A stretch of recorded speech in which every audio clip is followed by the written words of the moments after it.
नमस्कार दोस्तों आज की इस वीडियो पर बात करने वाले हैं कि आप IFMS 3.0 पोर्टल से अधिक भुगतान की वसूली का चालान किस तरह बनाएं। इसी के बारे में आपको कंप्लीट प्रोसेस बताऊंगा कि IFMS 3.0 पोर्टल पे आप RMS है रेवेन्यू मैनेजमेंट सिस्टम से आपको चालान अगर बनाना है तो किस तरह बनाएंगे। पहले जो अपन ईग्रास पोर्टल पे चालान बनाते थे वो अब आपको ईग्रास पोर्टल पे चालान बनना बंद हो गए हैं। अब आप जो भी चालान बनाएंगे चाहे अधिक भुगतान की वसूली का हो या आपका TC एडमिशन फीस का हो या आपका फिडिलिटी बॉन्ड कैशियर का जो भी चालान हो वो अब आपको IFMS 3.0 पोर्टल पे RMS से बनाना होगा। तो इसके लिए देखें कि जो भी आपको चालान बनाना है उसके लिए आपको सबसे पहले अपनी SSO ID लॉगिन करनी है। आप चालान एम्प्लॉय लॉगिन से या आप DDO लॉगिन में HO रोल के माध्यम से बना सकते हैं। तो इसके लिए देखें जैसे आप यहाँ पे SSO ID लॉगिन करते हैं, SSO ID लॉगिन करने के बाद यहाँ पे आपको IFMS 3.0 एप्लीकेशन मिलेगा। IFMS 3.0 एप्लीकेशन पे क्लिक करने के बाद आपके सामने कुछ इस तरह का डैशबोर्ड आएगा। यहाँ पे आप देख रहे हैं सबसे पहले आपको जो भी आप चालान बनाएंगे सबसे पहले आपको यहाँ पे अपनी प्रोफाइल कंप्लीट करनी होगी। अब आपको ध्यान देना है कि जैसे आप चाहे आप DDO लॉगिन करें या एम्प्लॉय लॉगिन करें, चालान आप एम्प्लॉय लॉगिन या DDO लॉगिन में HO रोल के माध्यम से कहीं से भी बना सकते हैं, प्रोसेस सेम रहेगी। लेकिन सबसे पहले देख रहे हैं आपको यहाँ पे एक्सेस सिटीजन सेल्फ सर्विस का ऑप्शन मिलेगा। सबसे पहले आपको सिटीजन सेल्फ सर्विस पे क्लिक करके यहाँ पे आपको प्रोफाइल अपडेट करनी होगी।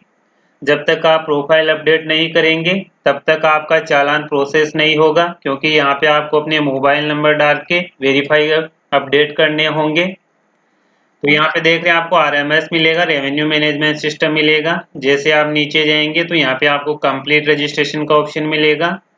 आप यहाँ पे कंप्लीट रजिस्ट्रेशन पे क्लिक करेंगे। यहाँ पे आपको देख रहे हैं एडिट प्रोफाइल का ऑप्शन मिलेगा। यहाँ पे आप एडिट प्रोफाइल पे क्लिक करके यहाँ पे आप मोबाइल नंबर डालेंगे। मोबाइल नंबर डालने के बाद आप मोबाइल नंबर पे आए हुए OTP के माध्यम से उसे वेरीफाई करेंगे। उसके बाद जो भी आपकी बेसिक डिटेल है, पैन नंबर, एड्रेस की डिटेल, वो डाल के आप यहाँ पे अपडेट कर देंगे। अपडेट करने के बाद देख रहे हैं अब आपको यहाँ पे पे चालान का ऑप्शन मिलेगा। जैसे आप यहाँ पे पे चालान पे क्लिक करते हैं तो यहाँ पे देख रहे हैं आपका डिपार्टमेंट सेलेक्ट करवाएगा। ये तो प्रोसेस हो गई आपके सिटीजन पे, यानी कि सिटीजन एम्प्लॉय लॉगिन पे। अब DDO वाली सेम प्रोसेस है। यहाँ से आप देख रहे हैं जैसे ही बैक जाएंगे, बैक जाने के बाद अब आपको यहाँ पे जो आपके डेस्क आएगी वहाँ पे डेस्क आपको HO रोल वाली सेलेक्ट करनी है, क्योंकि आगे की प्रोसेस सेम रहने वाली है। जो भी मैंने आपको बताया कि वहाँ पे आपको डिपार्टमेंट सेलेक्ट करना है, आगे की प्रोसेस सेम रहेगी। अब यहाँ पे देख रहे हैं कि आपको HO रोल वाला डेस्क सेलेक्ट करना है।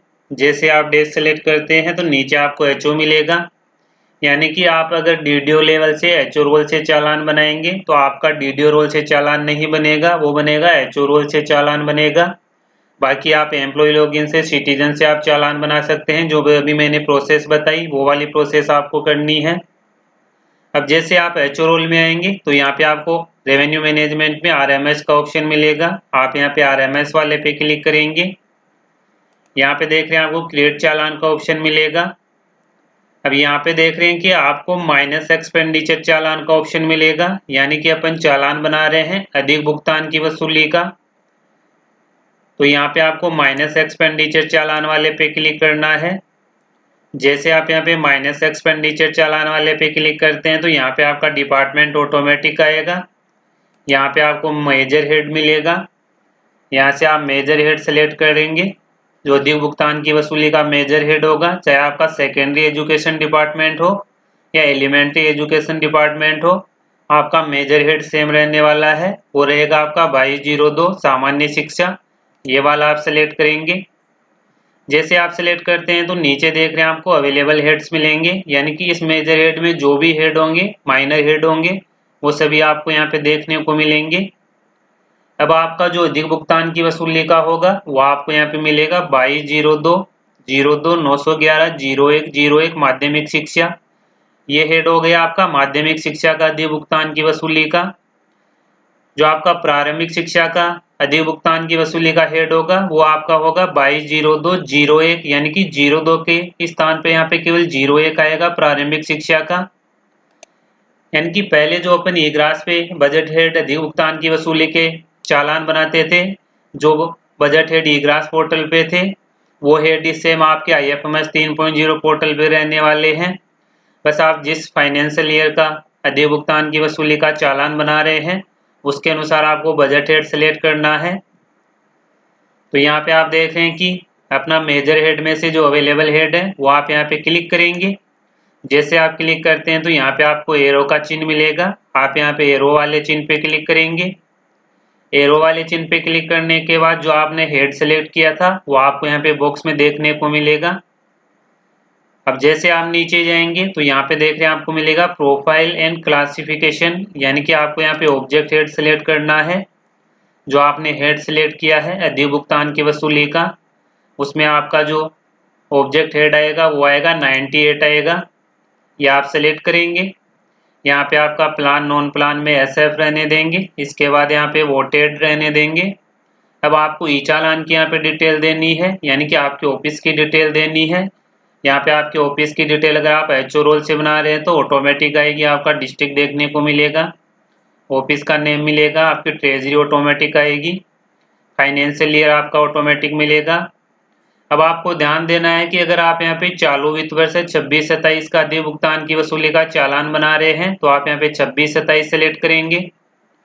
अगर आप यहाँ पे पिछले वित्त वर्ष का यानी कि मान लो 24-25, 25-26 का अधिक भुगतान की वसूली का चालान बना रहे हैं तो उसके अनुसार आपको वित्त वर्ष यहाँ पे सेलेक्ट करना है। तो यहाँ पे आप सेलेक्ट कर लेंगे। इसके बाद आपको पीरियड मिलेगा, पीरियड में आपको वन टाइम सेलेक्ट करना है, क्योंकि अधिक भुगतान की वसूली अपन बार बार तो करवाएंगे नहीं, वन टाइम है तो आप वन टाइम सेलेक्ट करेंगे। यहाँ पे आपको डेट मिलेगी, ऑटोमेटिक आएगी। इसके बाद जैसे आप नीचे जाएंगे तो यहाँ पे देख रहे हैं आपको एंटर बजट हेड अमाउंट मिलेगा, यानी कि ऊपर जो अपन ने बजट हेड सेलेक्ट किया है और ऑब्जेक्ट हेड सेलेक्ट किया है वो डिटेल मिलेगी। अब आपको यहाँ पे अमाउंट डालनी है कि कितने अमाउंट का आप यहाँ पे अधिक भुगतान की वसूली का चालान बना रहे हैं, आप यहाँ पे अमाउंट डालेंगे। अमाउंट डालने के बाद देख रहे हैं जैसे आप अमाउंट डाल देंगे, अमाउंट डालने के बाद जैसे आप नीचे जाएंगे तो यहाँ पे आपको पेमेंट की डिटेल देखने को मिलेगी, आपके DDO का नेम ऑटोमेटिक आएगा, DDO कोड आएगा। अब यहाँ पे आपको ध्यान देना है कि जो आप अधिक भुगतान की वसूली का चालान बनाएंगे वो आप UPI नेट बैंकिंग के माध्यम से पेमेंट नहीं कर पाएंगे। अधिक भुगतान की वसूली का चालान आप कैश जमा कराएंगे या चेक के माध्यम से आप जमा करवाएंगे बैंक में। तो यहाँ पे देख रहे हैं अगर आप कैश जमा करा रहे हैं तो कैश वाले पे क्लिक करेंगे, अगर आप चेक के माध्यम से बैंक में जमा करा रहे हैं तो आपको यहाँ पे चेक वाले पे सिलेक्ट करेंगे। अगर चेक के माध्यम से जमा करवाते हैं तो आपको यहाँ पे चेक नंबर डालना होगा, अगर कैश जमा करवाएंगे तो यहाँ पे आपको चेक नंबर DD नंबर डालने की आवश्यकता नहीं है। अब यहाँ पे आप बैंक सेलेक्ट करेंगे, यहाँ पे आपकी ट्रेजरी के अनुसार जो आपके बैंक है वो ऑटोमेटिक आपको यहाँ पे देखने को मिलेंगे, बस आपको यहाँ से बैंक सेलेक्ट कर लेना है। बैंक सेलेक्ट करने के बाद यहाँ पे आपको रिमीटर्स की इंफॉर्मेशन देनी है, यानी कि ऑफिस की इंफॉर्मेशन देनी है। तो रिमीटर्स नेम में आप अपने ऑफिस का नेम डालेंगे। आपको ध्यान देना है कि रिमीटर्स नेम में आपको कर्मचारी या अधिकारी का नाम नहीं डालना है। आप जिस भी कर्मचारी का अधिक भुगतान की वसूली का चालान बना रहे हैं उसकी डिटेल आप यहाँ पे रिमार्क वाले ऑप्शन में देंगे। तो यहाँ पे आप रिमीटर्स नेम डालेंगे, अगर आपके पास ऑफिस के 10 नंबर है तो 10 नंबर डाल देंगे। आपके यहाँ पे पिन कोड नंबर आएंगे, यहाँ पे आपकी टाउन सिटी मिलेगी, यहाँ पे आप अपना डिस्ट्रिक्ट टाइप कर देंगे, जो भी आपका डिस्ट्रिक्ट है। डिस्ट्रिक्ट टाइप करने के बाद यहाँ पे आपका एड्रेस मिलेगा, आपके ऑफिस का नेम मिलेगा। अब यहाँ पे आपको रिमार्क में डालना है, यानी कि रिमार्क में आप अपने ऑफिस का नेम डाल देंगे, जो भी आपका ऑफिस है ऑफिस का नेम डालेंगे। साथ ही आप जिस कर्मचारी का चालान बना रहे हैं उस कर्मचारी का नेम, पोस्ट, ऑफिस का नेम, साथ ही कितने अमाउंट का चालान बना रहे हैं वो अमाउंट आप रिमार्क में डालेंगे। और आप अवधि डाल देंगे, कौन सी अवधि से कौन सी अवधि तक का कितना आपका अधिक भुगतान की वसूली का चालान है वो रिमार्क में डाल देंगे। यानी कि जो भी बाकी की बची कुची इंफॉर्मेशन है वो आप यहाँ पे रिमार्क में डाल देंगे। सभी डिटेल डालने के बाद एक बार आप इसे चेक कर लेंगे। चेक करने के बाद नीचे आपको एक तो रीसेट फॉर्म का ऑप्शन मिलेगा, यानी कि आपने जो डिटेल दी है उसे आप रीसेट करके फिर से भर सकते हैं। इसके साथ ही आपको प्रीव्यू चालान का ऑप्शन मिलेगा, एक मिलेगा सबमिट चालान का ऑप्शन मिलेगा। तो आप यहाँ पे प्रीव्यू चालान पे क्लिक करके एक बार आप चेक कर लेंगे, यानी कि आपने जो यहाँ पे अपना चालान बनाया है उसको आप सबमिट करने से पहले एक बार आप यहाँ पे प्रीव्यू चालान पे क्लिक करके उस चालान की डिटेल चेक कर लेंगे। तो आपको यहाँ पे अपने प्रीव्यू चालान वाले ऑप्शन पे क्लिक करना है। जैसे आप यहाँ पे प्रीव्यू चालान पे क्लिक करते हैं तो जो आपने चालान बनाया है उसकी डिटेल आपको देखने को मिलेगी। आपके डिपार्टमेंट का नेम मिलेगा, ऑफिस का नेम और अमाउंट की डिटेल मिलेगी। इसके साथ ही आपको बजट हेड मिलेगा। माध्यमिक शिक्षा का है तो माध्यमिक शिक्षा मिलेगा, अगर प्रारंभिक शिक्षा का होगा तो आपको यहाँ पे प्रारंभिक शिक्षा का बजट हेड मिलेगा। आपको यहाँ पे रिमीटर्स नेम मिलेगा। इसके बाद आपको यहाँ पे कंफर्म करवाएगा, आप यहाँ पे चेक बॉक्स पे क्लिक करके इसे कंफर्म कर देंगे। अब देख रहे हैं आपको इसको सबमिट करना है तो आप यहाँ पे सबमिट चालान पे क्लिक करेंगे। जैसे आप सबमिट चालान पे क्लिक करते हैं तो आपके GRN नंबर जनरेट हो जाएंगे और आपको डाउनलोड चालान का ऑप्शन मिलेगा।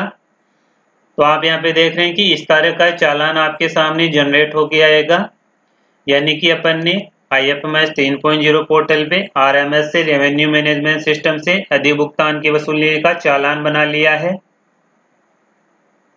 अब देख रहे हैं आपको ये 5 कॉपियों में मिलेगा, जिसे आप अपने बैंक में जमा करवा लेंगे।